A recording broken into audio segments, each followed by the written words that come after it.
Hey, you there. Thank you for watching and welcome to Forge Lines Forever. Today I have a 5v5 custom match here on the most amazing Neuroxys map generator. So let's go ahead and introduce our teams and our players. Starting off with Team 1 in the Northwest, and we'll end with Team 2 in the Southeast. Starting off with Team 1's backline player, we have in Amethyst Purple, it is Jumbo Sack 4. He's playing as a Cybran. He is a 1200. To his south, we have in Batman Gray, it is Gibb. He's playing as a UEF. He is an 1800, the highest rated player on Team 1 and in the game. Overall, to his east in Chevy Crimson, it is the Cybran of Bohanak Hakti. He is a Cybran as well. He is a 1200. To his northeast, we have in Regal Purple, it is Tesla Max playing as a UEF. He is a 1500. And rounding out Team 1, we have another UEF. It is the Bali Clarion. He is another 1500 for Team 1, again in Pac-Man Yellow. So for Team 1 side of the map, they have 3 UEF, 2 Aeon, 2 Cybran, no Aeon, and no Seraphim. Taking a look at Team 2's regular slot player, we have in Emerald Green, it is the Seraphim of PFJ. To get a PF Chang's right now, he is a Seraphim. Like I said, he is a 1400. To his north, we have in lighter red pink another Seraphim for Team 2. It is Pomodoro Tabor. Pomodoro for short. He is a Seraphim. He is a 1300. In the southwest direction, we have another Seraphim. It is JJ Sheridan. He is in Snow White. He is a 1500. In a Tropical Ocean Blue, we have another Seraphim for Team 2. We have Ave Maria. He is a 1400 in Tropical Ocean Blue. And last but not least for Team 2, we have in Barbie Pink, breaking the mold for Team 2. We have Lucid playing as a UEF. He is a 1600. So for Team 2 side of the map, their faction makeup includes 1 UEF, 0 Cybran, 0 Aeon, and 4 Seraphim. So for the entirety of this match, there are no Aeon players. Apologies to those loyal to the princess. Hopefully you enjoyed the game nonetheless. And for these 10 players on the map, let's take a look at their reclaim situation, currently sitting at 62,000 mass and reclaim, which makes it 6,000 mass per player. Definitely worth writing home about. We do see that the major clumpage of reclaim is just right outside Team 1's northern and southern bases here. We also do see a decent amount essentially right in front of players' bases to the north and to the east and to the west. And there is a decent amount of reclaim in this section of the map here. So realistically, in the middle, not really a whole lot. I mean, there's a couple of 600s and so, but the majority of the reclaim resides on the outer ring of the map. So definitely a little bit more maybe fighting over here and over here, but the middle might be ignored, at least for the early part of the game. I will note there are a couple of extra clumpage of mexes to grab. We'll take a look at Team 1 side of the map for that. There is a quad mex position to the northeast next to this little pond here, and then there's also a quad mex towards the middle of the map. Besides that, that's pretty much the only clumpage of mass in terms of mexes on the map. But of course, there is the traditional shotgunning of one-offs dotted all along the map. Taking a look at where our players are headed off to in this game. Let's start with Team 1. It looks like we have movement from everybody on Team 1, including the rear guard airslip player of Jumbo. Then moving just, again, spread it out around the map. Team 2, we have movement outbound from 3 of the 5 players. The only movement we don't see is PFJ.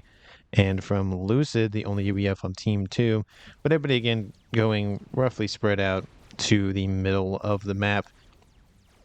We do see a couple of bombers inbound from Team 1 Tesla Max, maybe just to harass some early extraneers, or early engineers is probably what I was trying to say, but the X got into the engineer part of what I was saying. I do like this transport dropped off by Team 1's Jumbo. He's going for the little bit of the reclaim field here, just to get a little bit head start on it, so he can get a little bit more mass into his coffers and start expanding out his air grid. So a lovely move there. We do see from Team 2's Commodore, he's probably the closest to anybody from Team 1. So it looks like he's going to be the first to engage. Maybe Bali behind Fix Con, please, says JJ. So, oh, he's probably talking about fixed communications, is maybe what he's trying to talk about. We do see the quad mix position for Bohanak going up right now. He's going to get some Cybrin T1 facilities to start spamming out some of those Mantis. It looks like the transport has dropped off all of its passengers, starting to again either scoop up or deny a little bit of reclaim. Guns started for Team 1's Bohanak T in the middle of that quad mech position. Definitely a nice place to grab it. I would have probably waited for that land facility to be built to get some maybe extra engineers on the front line just to help them out, or just Mantis to secure the position, but there's nothing nearby, so it's not really a big deal, but maybe just to speed it up just a smidgen. We do see Team 2's now JJ. Looks like he's going to be the closest for some ComVcom action, and Tesla is scooping up a couple more extra wrecks from his incursion or his annoyance from those Thams that invaded his territory. Western side, we do see a couple of engineers dropped off by Team 2's regular sub player PFJ, grabbing some reclaim here, and also grabbing a T1 PD just to secure it. Nice move there. We do see that Team 2 is pushing into that hill position where that engineer was there. Emphasis on the word was, because it no longer exists there. We do see guns started for Team 2's JJ on the other side of the middle of the map in terms of where the upgrade is started for Bohanak. Team 2's Ave Maria now starting his gun upgrade in the southwest side of that middle. Again, definitely a no man's land in the middle of the map, so nothing really worth it. We might see maybe a large army move one way or the other that way, but for the most part, we'll probably see this kind of, counter-clockwise movement or clockwise movement kind of around the middle.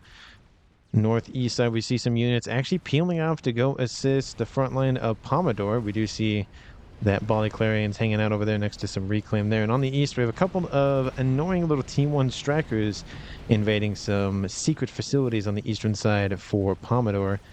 They're not secret anymore. Stealth started for Bohanak, and gun started on the hill for Gib, maybe going to be assisted by Jumbo, just to help finish that upgrade. Yep, looks like that's what's happening now. Team 2's Lucid is now moving to his side of the map, at least to the southwestern side where that large group of reclaim was. And looks like it's going to be maybe a 2v1 down there, and then 1v1, 1v1, and then 1v1. So everything else even except for Team 1's Western Front, who has a little bit of an advantage. But we do see a couple of units inbound from Lucid moving in, but they are being completely surrounded by Team 1's forces, and that's just not gonna go very well. But he is sending a separate attack down this way. I love the little splitting up of all the forces. It forces the Team 1 players to kind of just run around and try to deal with all of the little holes. Again, this is relatively a flat map. There are a couple of hills and such, so it's pretty much just a flat map, but there are a little bit of things to navigate on the edges. Obviously the middle of the map is pretty much flat at this point. T2 started for Tesla Max. Restoration Field started for Ave Maria, not going for Nano first. I have seen a lot of players go for the Restoration and then Nano instead of Nano and then Restoration, but it might just be a preference. Team 2's regular sub player PFJ going for their T3 air headquarters upgrade now. And then in the northwest, Team 1 still going for some gunships, it looks like. And maybe the upgrade will appear here shortly, but a little bit behind maybe in the air game. But we will see if that ends up making a difference or not. Sometimes it does, but I feel like on this map it might not. But we'll see. T2 upgraded also started for Gib on his comm, again assisted by Jumbo, just to again speed that upgrade up as fast as possible. Looks like some engineers have been dropped off to maybe assist interceptors moving in to, intercept the transports. They don't destroy anything on board, but they do kill off a transport, which is something, I guess. We do see maybe ComVcom action. We have gun and stealth on board for Bohanak and Ave Maria gun and restoration field. You can see a little bit of the range of that restoration field with all those little kind of dust marks or dust trails, I guess, on those units. But we do see that Team 2's JJ is surrounded by Team 1's forces from Bali Clarion. Looks like he gets out of there pretty easily, and he has his own forces now nearby to assist him. But looks pretty dicey there just for a moment. And gun damage remains started for Tesla Max in the 12 o'clock position on that no man's land. But first Convicom action occurs between Bohanacht and Ave Maria. Gun stealth, gun restoration field, 20 hit points to 18 hit points a second regen, and it's 12,000 to 12,000. So it's an even game in terms of hit points, and pretty much an even game in terms of regen, or just as even as it could be in this case, just because of the fact that, well, they are two different factions. We do see those forces from Ave are starting to collapse on top of Bo, and now Ave is being ignored in terms of his commander. Looks like some veterancy was able to be had, and now he's up to 1 star because of those additional units that came to say hi, but not looking good for him. We do see Team 1's commanders over here now moving into intercept, but it's going to be probably a little bit too late, maybe. And now we see some gunships inbound from Team 1's air player of Jumbo. Not a lot of AA in the mix, but there's something. We do see a couple of some Rhinos trying to distract as much as possible, which Ave Maria is going to be focusing those down. Team 1 PD was built, and it looks like that's going to be a little bit in combination with those other units and gunships that will force Ave to fall back. But it looked like Bohanacht was going to die here, but he does get out of range in time. He's definitely going to be thankful for that gunship assistance from Team 1. But we do see a little splinter group from Team 2's. Ave Maria is going off over here. A couple of mexes in range. Looks like there is a Rhino that caught up to them, so that's probably going to be the end of that. Probably gun started for Jumbo Sack in the west side, and not a lot of movement from Team 2's Lucid. We'll see what he's up to. Lots of Team 1 air facilities, though, just pumping out bombers. I have no idea what his strategy is, but he is up to T3 land, so that is something. No idea what he's up to, but he's up to something. Northeastern side of the map, we see Pompadour leading his nothing forces. He's just himself. But he also has gun and restoration field online. So 2 of the Seraphims on Team 2 do have the restoration to keep whatever units do end up showing up to just stay alive a little bit longer. Stealth started on board Jumbo now. And looks like the upgrade has been started, 30+% in Rising. Team 2 is already at T3 air, and maybe we'll see first bomber maybe outbound from him. Maybe, maybe not. And then watch I say that, and then there's already one somewhere. No, I don't see the green, so we're good. And now we see a little bit of counterattacking happening for Bohanacht. We do see Ave Maria has dropped to a little bit above 50%. Same situation here for Bohanacht. So both of those commanders pretty much in the same territory in terms of hit points. Tank missile started for Gib on board.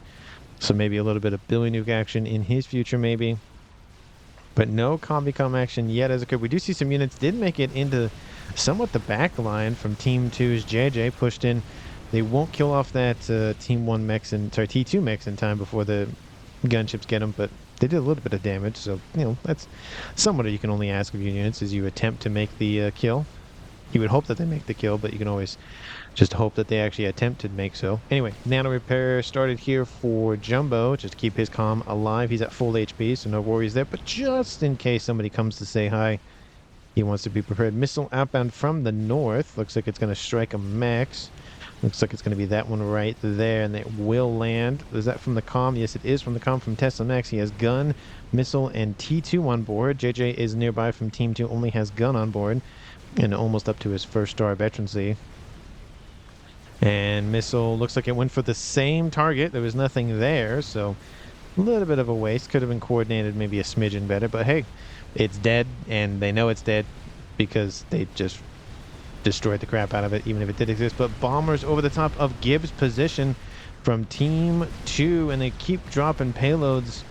And we'll drop the comm to 3,000 hit points. There's so many interceptors here. That's a lot. There's more inbound from the south. Team 1 might lose their first player of the game.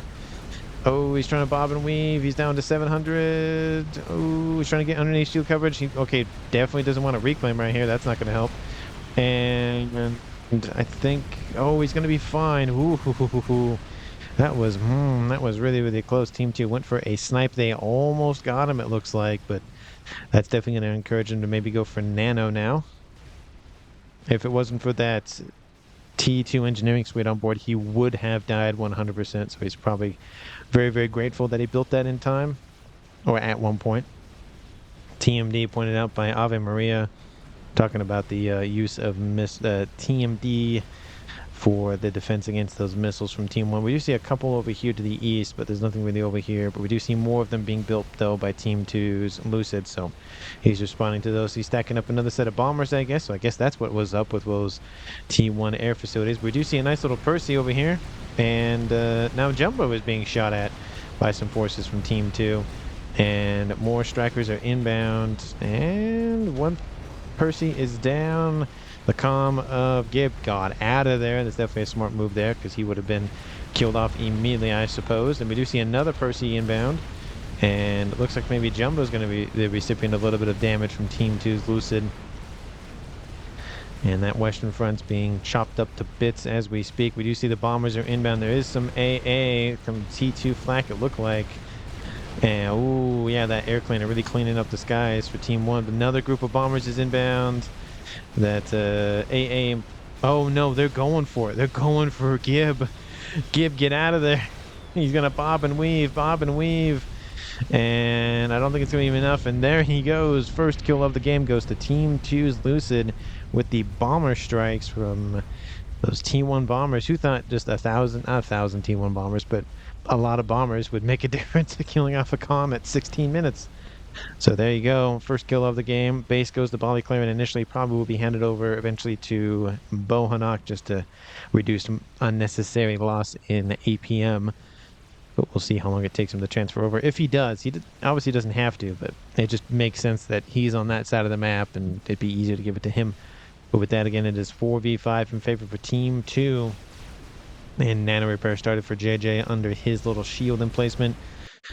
And we do see a couple of Titans just annoying the Eastern Front for Team 2, but not really pushing in. In terms of map control, I'd say it's about 50-50 at this point. And then in terms of the leaders of the Eco here for this game, we have Team 1's Bohanak at 200, obviously partly due to his double base now, and then Team 2's PFJ's at 200. So he's cranking out the mass in his backline. He's upgrading his T3 mech, 2 T3 mechs as we speak. Trying to get those done as fast as possible, so really trying to just jumpstart that eco. And then everybody else is at 100 or so, except for Ave Maria, who did take some hits from those TAC missiles from Team 1. So he's trying to recover. Looks like they didn't get to his back line, but he did take some losses, so he's going to be a little bit kind of not down in the dumps, but he's just going to be a little bit on the back foot for a little bit. Units moving in on the western side, it looks like. And maybe they're going to try to exploit the lack in APM for Team 1. But there are a lot of these Titans running around. Looks like it's not a Pantheon yet, but it is working on building all those columns and that main base and whatnot to build that structure. Eastern side, again, nothing really crazy has happened over here. Most of the action has happened on this western side. We do see a lot of units starting to stack up in no man's land from both teams. And looks like it is missiles from Team 1, those very annoying, very spammable spearheads. We do see Team D has been built, probably needs, I think, a little bit more. But he does have the shield to compensate, and he's building another one as we speak. And I hear some flak shooting off in some direction. Looks like just some air scouts getting an intelligence gathering mission for Team 1. Speaking of Team 1, this is what they know about Team 2, so they know about the T3 air headquarters and pretty much everything else that Team 2 has. This is what Team 2 can see on Team 1.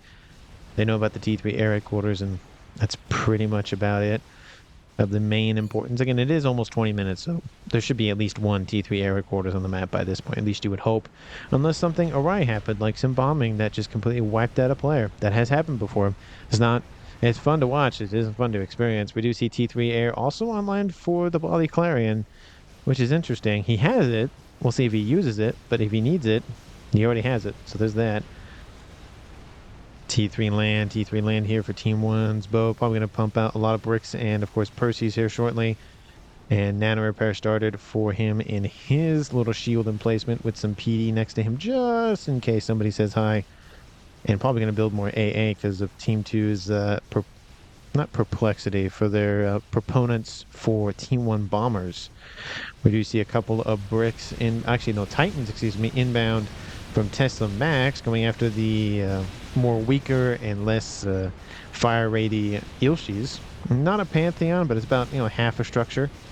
There's actually 7 of them, so a little bit over half. But there are a couple of now Authams making their appearance. Pompadour's over here to the east. Again, Regen, Field, and Nano. Oh, no, sorry, Gun online for him. No Nano. He's heading right into that force. And the Authams and the Ilshis just ripping apart those Titans. We do see a Sniper Bot or 2 mixed over there to the east. And it looks like the Sniper Bots are intercepting those Titans quite nicely. They're trying to move out of range. There's a bomber from Team 2's air player PFJ trying to deal with them. Transport drops off an Autham right in their face, which might not be enough to stop them. They're going to focus on the mechs. That's definitely a good call there. The shield is down, so no power for Tesla Max. Needs to fix that. And we do see even JJ coming in to assist with that comm. So we only lost the T2 mechs. Not too bad. I feel like the reclaim from the Titans is, yeah, definitely a little bit more than the actual mechs itself. But, you know, it's nice to try to save the mechs if you don't want to lose it, of course. Nano Repair started on board Team 2's PFJ. He has ARAS and he has T3 engineering speed on board. So he went full just utility commander on board his comm. And he wants to make sure he survives even a little while longer with that advanced nano. Laser started for Team 1's Bohanak here to the northwest. Don't know if he's going to go for cloaking. I've always said that cloaking is a very good defensive weapon. It is not very much a good offensive weapon unless you can knock off all the Omni satellites and or sensors and whatnot. If you can knock off everything that has Omni, then it's fine. But if you don't, then it's just not a fun day. Eastern side, we do see that Team 1's Polyclarian trying to send his forces maybe along the edge, trying to go this way maybe. Because he could try to cut across, but he would get intercepted by Team 2. So it looks like he's trying to just stay on the fringes of the map and try to just, again, stay out of range of all the stuff. We do see forces transferred over from JJ to Pompadour so he can control them easily. Nice move there. I will note that the Fringe show, if you've ever watched it, it's a pretty good show. I feel like the last season wasn't great, but everything else before that I think was a really good show. So if you haven't watched it, same guy, of course, who made Lost. So same director. I think J.J. Abrams was the director. I think he was director or producer. One of the two. Anyway, laser started. It's not started, but still going for Bohanak. It's going to be done here shortly, and he's going to be definitely more defensive. He's not probably going to push it again. Team 1 is already down a player, and if he maybe pushes in, they might be down 2 players. Just, you know, to be safe on the safe side, they want to make sure that he's just a little bit more in the back. We do see a lot more wall sections being built to curtail movement from Team 2. Technically, it does from Team 1, but you usually do wall sections to curtail the movement of the other team, not your own. But it does, again, force action essentially down one avenue, which we kind of see happening, but it's only 22 minutes, so it's not a lot of forces on the map to really make it a huge annoyance. We do see that forces are striking out from Team 1's Bow here to the west. And we do see a couple of run-by attempts. We do see a couple of strikers, and they're trying to be protected by these Titans. But unfortunately, the Percys have come to say hi, and the Percys say, no thank you, go home now. We didn't want you here to begin with. And there goes the last Titan. Now it's just T1 PD trying to deal with all of these strikers who are just trying to run by and get into some more vital structures like this quad mech's position to the southwest. Bombers are inbound, and they'll deal with those quite nicely. Omni in the middle of the map-ish for Team 2. Nice placement there. And cloaking has been started for Team 1's Bohanak. So he is going for a defensive laser, at least for now. Advanced Nano now started on board Pompadour just to be able to assist on the front lines and keep his comm nice and healthy with those huge additional hit points that he gets from that upgrade. T3 started on board Tesla Max. He's going for a nice little array of shielding and PD to protect his his SMD. Very much a smart move there. Appreciate that. And anything else maybe crazy nonsensical happening here for Team 1? No T3 air headquarters use yet from Polyclarian. Again, he built it. He's not using it. I feel like that's just a big giant paperweight. Lots of FAF boys being built by Bow on the western edge there. And cloaking is 40% done, and climbing chicken is done here for Team 2's Pompadour on the eastern side.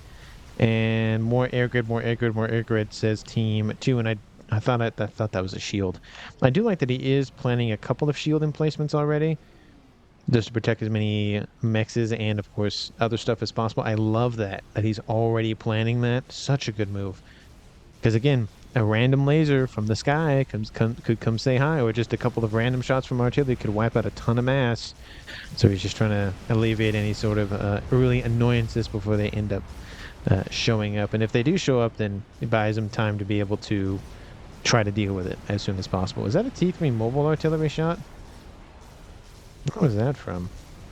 I don't think that was T2. I feel like T2 would be out of range. T2. Oh, no. Right there. There it is. I was looking for it and staring at me in the face. If it was a snake, it probably would have bit me, maybe.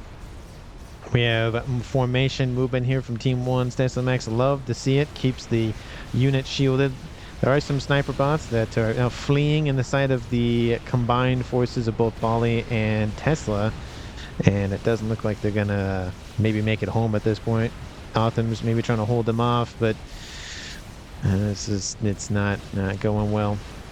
And they're falling back as fast as possible. Team 1 has the numerical advantage in this engagement, and we'll see if they continue to push or not. Maybe, maybe not. There is some PD here. Is there any T2 artillery in this mix? No, just PD. But there is a lot of PD, though, to be fair. So they're going to start wiping out units when they get into range. Look at this, just immediately wiping out that Titan. I hear an explosion to the west, and it is Team 1's Bohanok. He gets sniped by Team 2's Lucid. That's another kill here for Team 2, dropping this game to a 5v3. I thought he'd be protected with the cloaking upgrade, but I guess he didn't finish it in time.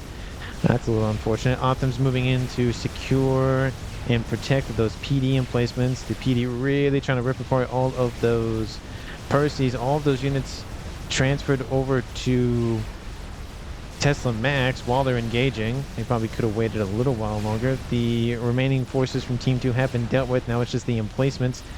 And again, this is the one downside with PD is you have a lot of HP high units, and all they're going to do is just say, okay, you can stop tickling me now, please. Thank you. And looks like it's going to be the end of that base for Team 2's JJ. He'll lose that quad mech position. Yeah, there's just too many stuff here for Team 1. They need a chicken or something to defend. Bombers are inbound.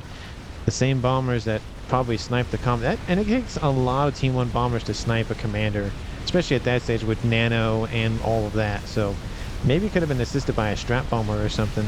It's making me think about it. But of course, we'll know what it is eventually. Or I'll know what it is eventually. You will probably already know what it was because of the nice little picture-in-picture that I have adopted. Advanced nano starter on board Pomodoro, still progressing with that upgrade, and the Omni is down, which is definitely going to hurt. But this is a lovely attack from Team 1 again. They're going to keep going with it. And we do see JJ's like, okay, maybe not engage. Probably not a good idea. There's a lot of Percy's inbound and some Titans still remaining. JJ's going to turn around and start firing. Overcharge wipes out almost the entire HP for that Titan. And let's see what's his overcharge kills that off. Oh, there's a chicken. Okay, he's fine. No worries there. Team 1's going to walk right into that. But again, they've done the damage that they needed to. They wiped out the Omni and the quad max position on the front line. And then goes Tesla Max like, go, back up. Go away. Gotta run. Must go faster. And now it's down to 3 players for Team 1. We have Jumbo. Bali is over here to the east. Yeah, he's over there. And then we see Tesla Max underneath his shielding with his SMD. Crab started for Tesla Max. And Fat Boy continued from where Bohanok left off. We do see that chicken from Team 2's Commodore go this way and then this way. Looks like he wanted to wipe out that quad mech position, which he did grab. He's going to take some extra damage because of the long way around going after the frontline position. But there are some Ravagers here, which probably not going to be fun for that chicken here shortly. But they are distracted by a couple of scouts from Pomodoro just hanging out on the ground there. That actually might help, to be honest. They should be firing at that chicken, which they're not. Bali's like, I'm getting out of here. Chicken has suffered a decent amount of damage. We do see the Ravagers are starting to turn back to face that inbound threat. And there go the hit points on aboard that chicken. Yep. Wasn't going to last very long. But I will note that there are some gunships here from Team 1's Bali. So he is producing something out of that air headquarters. So hey, that's something, I guess. I thought I'd see something hit the shield, but I guess not. Oh, maybe it was a scout or something hitting the shielding. Anyway, Advanced Nano almost done for Team 2's Pompadour on the eastern side, and now there's two Fat Boys from Team 1, one moving this way and one moving this way. Looks like their focal point is right about here. We do see that chicken trying to intercept the Fat Boy, which again, the Fat Boy, I think it moved a little bit too close. Because that chicken is going to catch up, and I just see, all I see is the shadows and it's T1 bombers this game. That's the unit apparently for this game is just T1 bombers.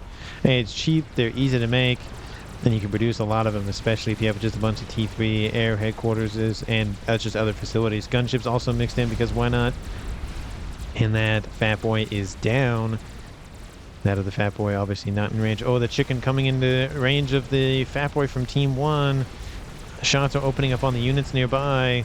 The Fat Boy's got to move. If he goes west, he might run into the chicken. He might run into the chicken. Who knows? But I think that chicken's already kind of caught up to him anyways. The Fat Boy will get some licks in before he dies, but it's just not... Oh, there is... Oh, no, there's some gunships here. That might help a little bit.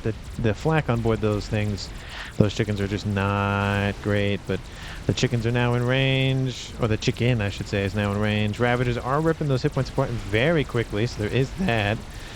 Unfortunately, it's not going to be enough to save that Fat Boy. There he goes. Chicken is... Oh, he's barely staying alive.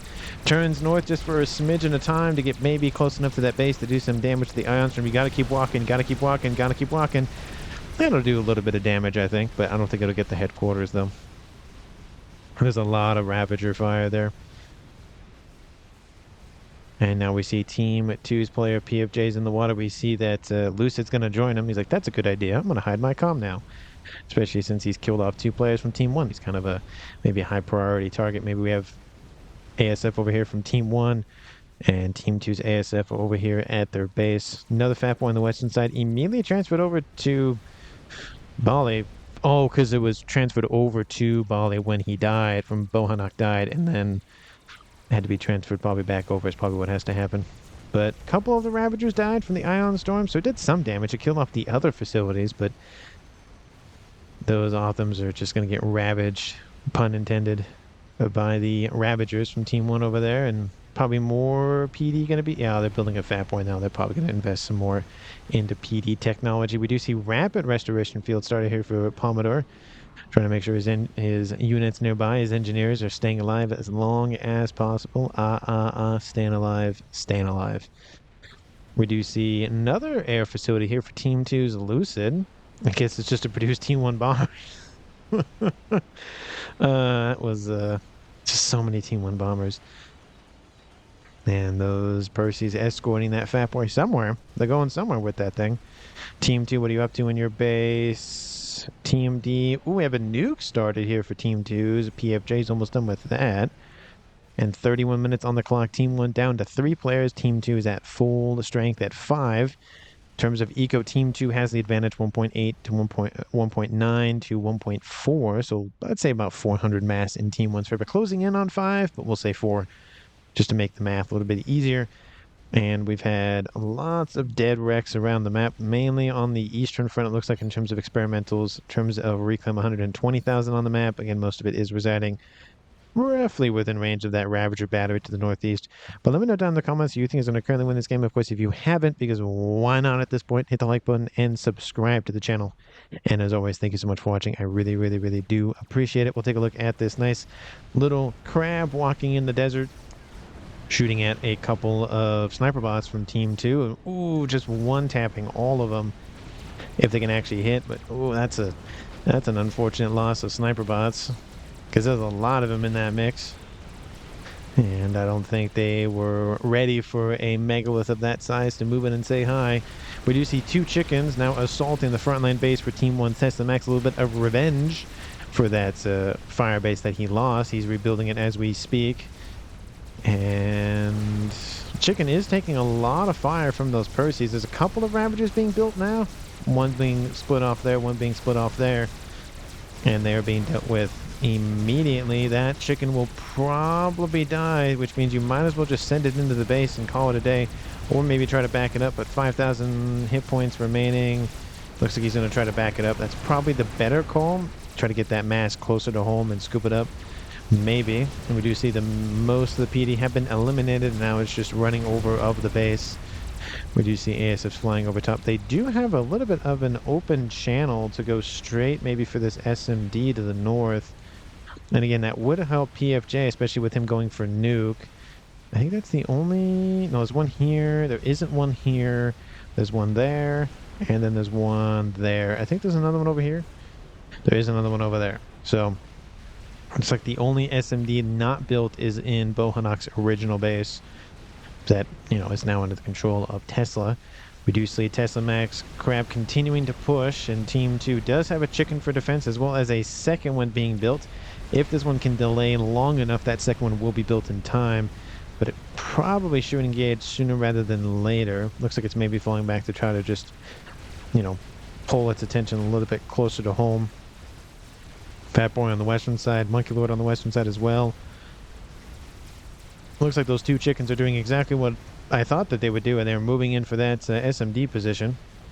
We have gunships inbound, some whalers. They're going to just wail on those She-Wheeling first. There's also some flat cannons, of course, on board the chickens, but the flat cannons aren't really worth it. They're worth it for T1 bombers and such, but that's about it. Chicken moving to give it the crab a hug. Gunner just walking in.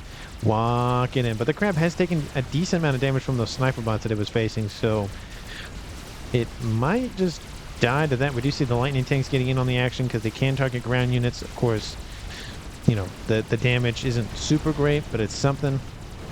And the range isn't super great as well. It's not as good as, you know, in the air. There's a couple of bricks here. That chicken is just going to have to sit in the middle of that army and die with the ion storm. This chicken is almost done as well, so yep, there goes Ave Maria moving in, and that SMD is down. Those chickens ran over it, and now a second chicken is inbound. Looks like it might go for Texas Max main base, or it might even just skip it off that base and go straight for that. Yep, look at that. Team 2 goes just straight for the air grid. Just go for it. And Monkey Lord trying to catch up to it. Main cannon laser. We're almost in range. I think it's going to get... No, it's going to barely avoid that T3. No, it is going to get hit by that ion storm. Not ion storm, but the laser. And... it's not going to be enough. It doesn't have enough HP remaining. And that is the end of the chicken's reign of terror. But there are a couple of Othams, so there is that. And Team 2's PFJ has a bad turn in that mix for an air fight and just gets absolutely annihilated. Ooh, that's gotta hurt. Bomber inbound from Team 1, and we do see Jumbo coming in with his laser and nanocom. Couple of P-gens were eliminated in that explosion. That little cascade there. Maybe they'll kill off a T3 mix as they pass by. There is a P-gen almost dead. Nope, not enough. But they did wipe out a chunk of it, which is, again, something. But Team 2 lost all of their ASFs, which is not good. But I will note, of course, that the nuke is going to fire immediately once it is loaded. And guess where it's going? It's going for that air grid. It's going to try to clip both of them, which it probably won't grab the headquarters given the location of the nuke. But it will probably clip maybe about there, and then maybe, I would say about there. I think that shield's going to help out a little bit. And we do see another attack inbound from JJ. Once again, another dropping of some engineers off for some rapid deployment of PD and land facilities, just to, again, keep the reclaim coming. And he crossed no man's land quite easily because of that. We do see northeastern side, another FAF and another one online for Team 1. We have two chickens over here to the east just hanging out. They might launch an assault at that fire base here shortly. And we did. Fat Boy's still there.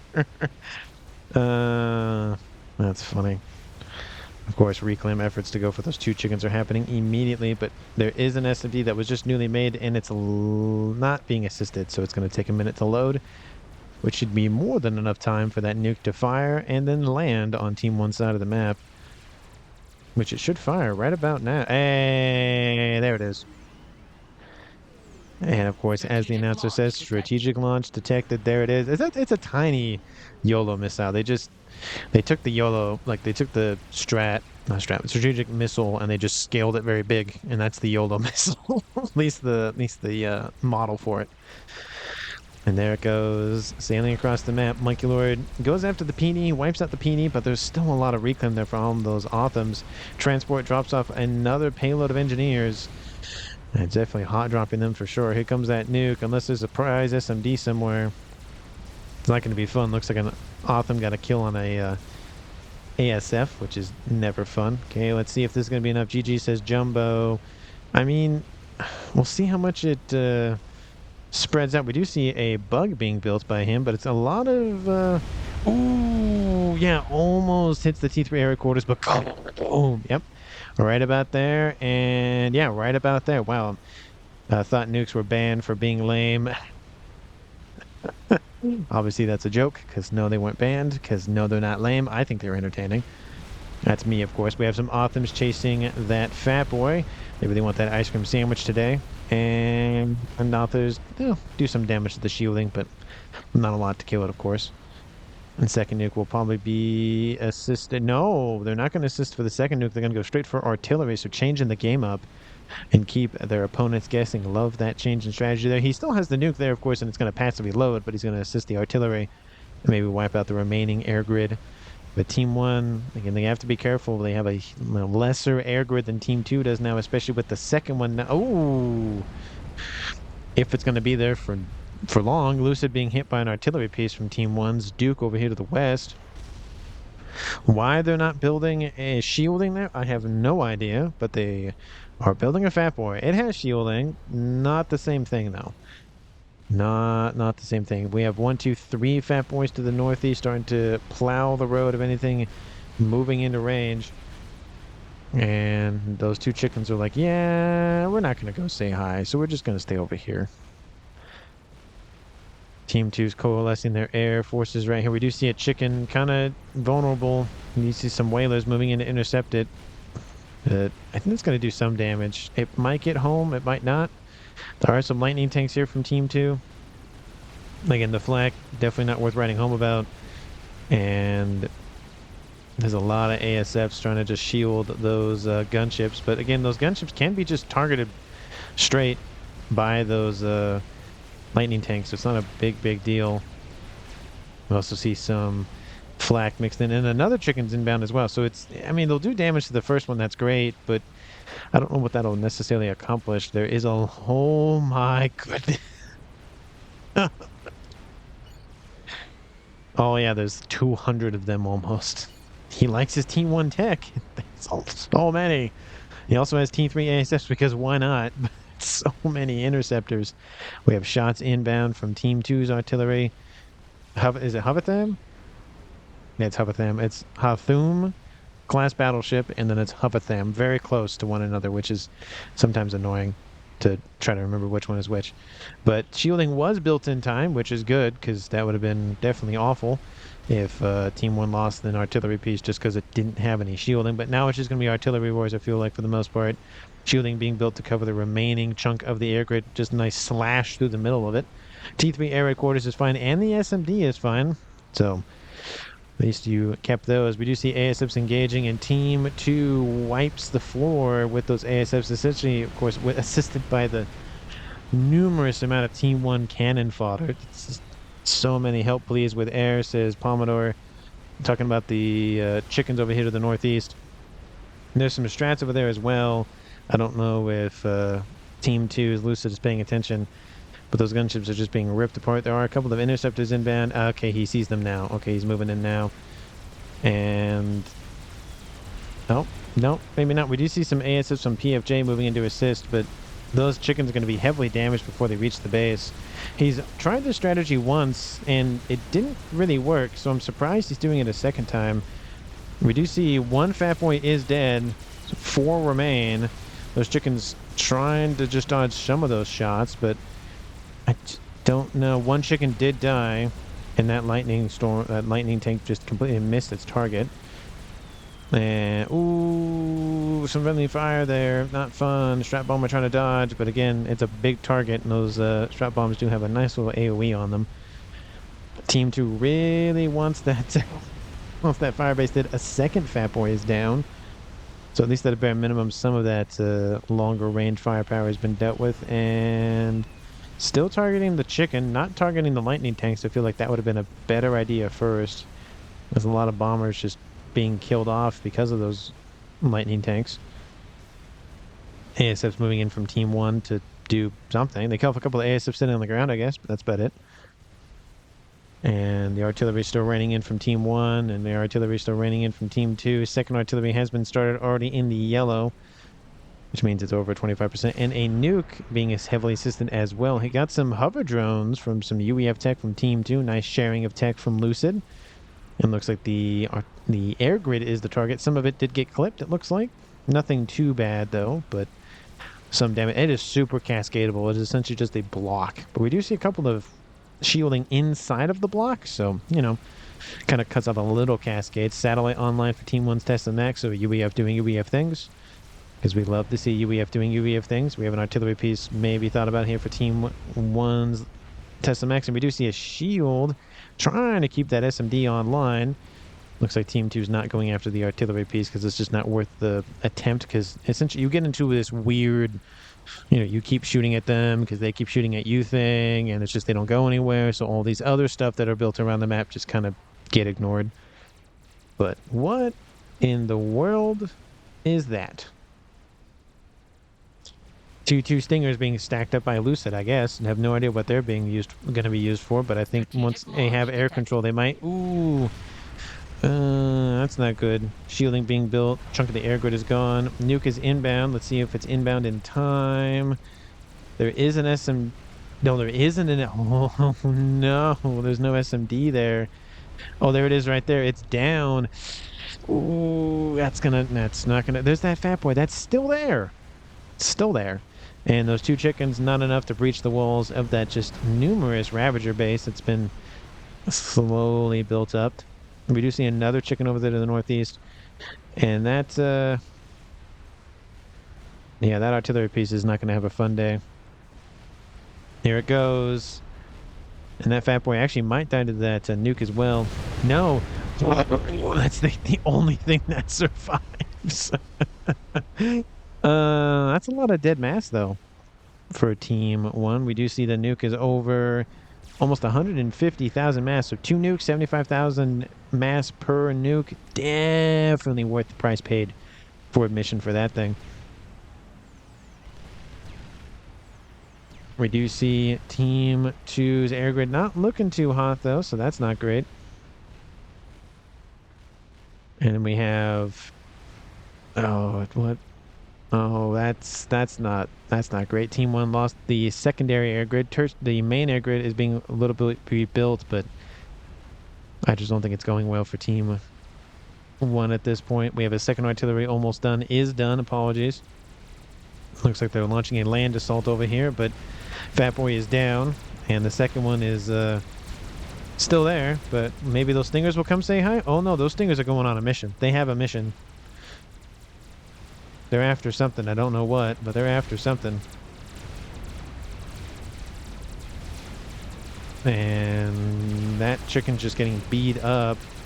Those Percies have been kind of divided as much as they can, so the AoE damage from the chicken is somewhat negated. Not somewhat, not a lot, but it looks like the chicken's going in the water to hide, I guess. So there's that. And Engineer's reclaiming over there. Team 2 has 2 artillery pieces. Team 1 has none.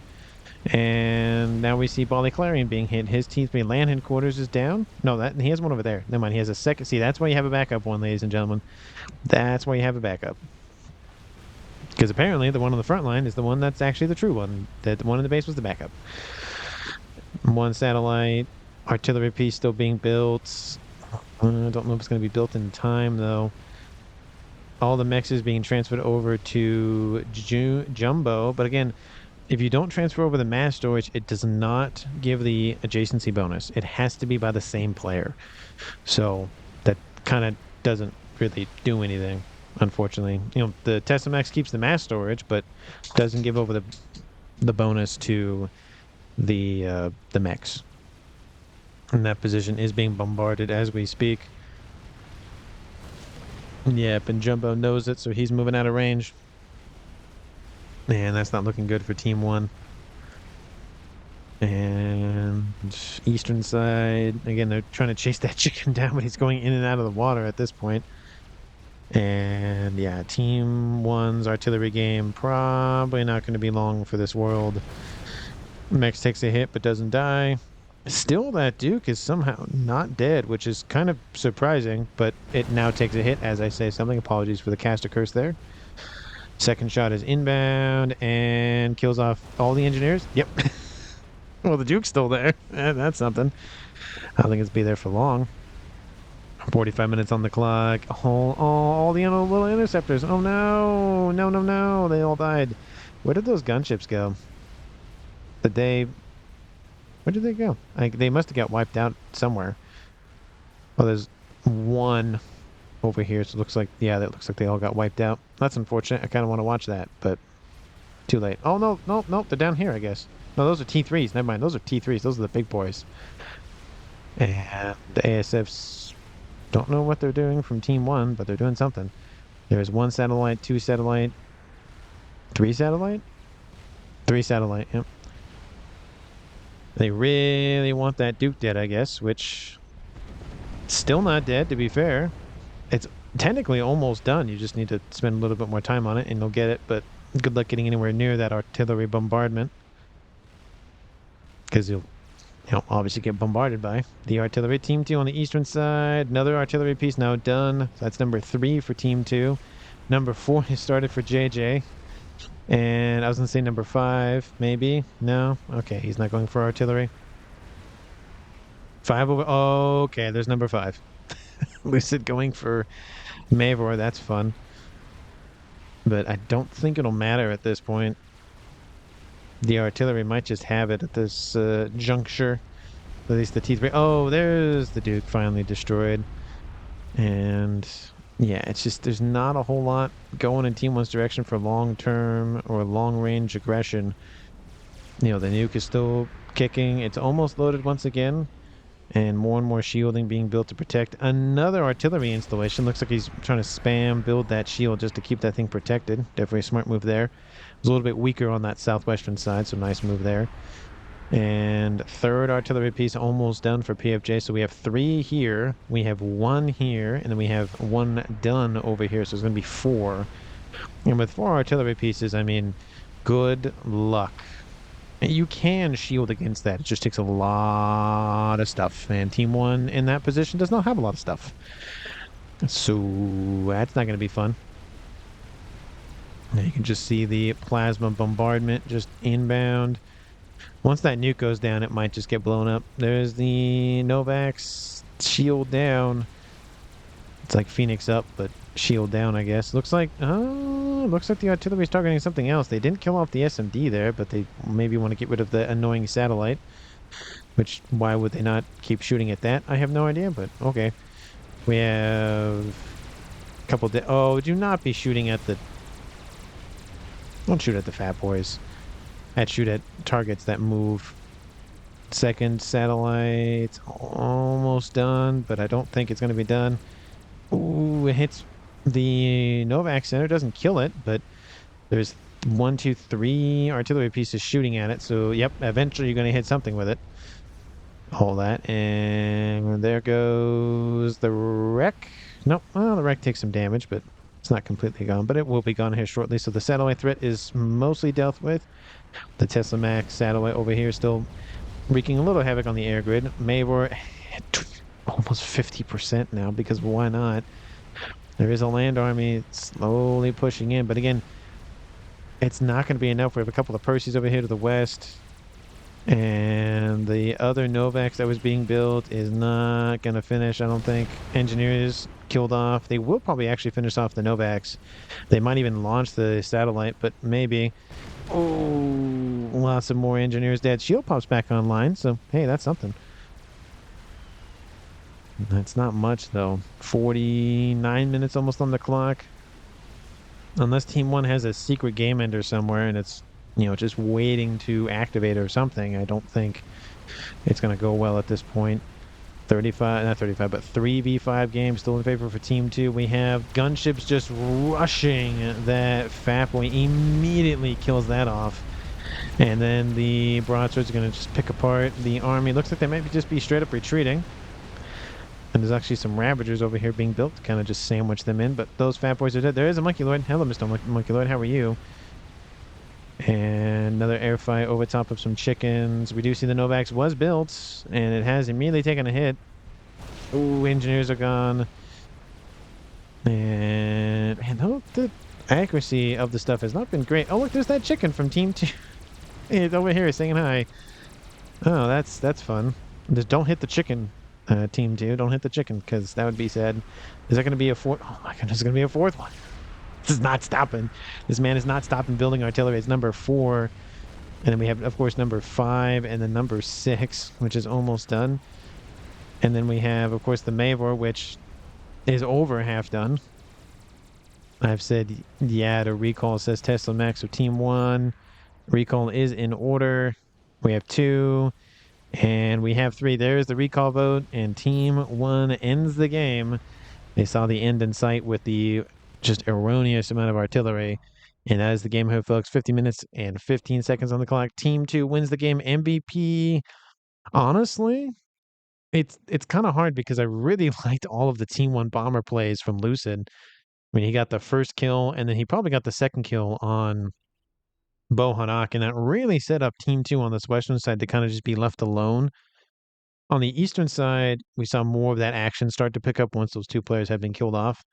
We did see a little bit of back and forth between, the players on the eastern side from both teams, but it just seemed like Team 2 at that point was kind of just in the driver's seat. And they, especially PFJ is like, well, I can hang back a little bit. I'll build a nuke, build artillery, call it a day. And sometimes it works. And that's how it worked this game. And I do like the plays that we saw Pomodoro try to do. He tried to, sneak the chicken by. It didn't work that second time, but it was going to work that third time. We do see there's an artillery shell just inbound for that chicken. So good thing the recall vote was passed. But I do think overall, it's just the I'm sure Team 1 bomber plays from him was definitely a change of pace. So it was nice to see that. So I might just say MVP goes to Lucid, but that's just me. Let me know down in the comments how you felt the game went. Thank you so much for watching the very end of the video, and I will see all of you in the next one.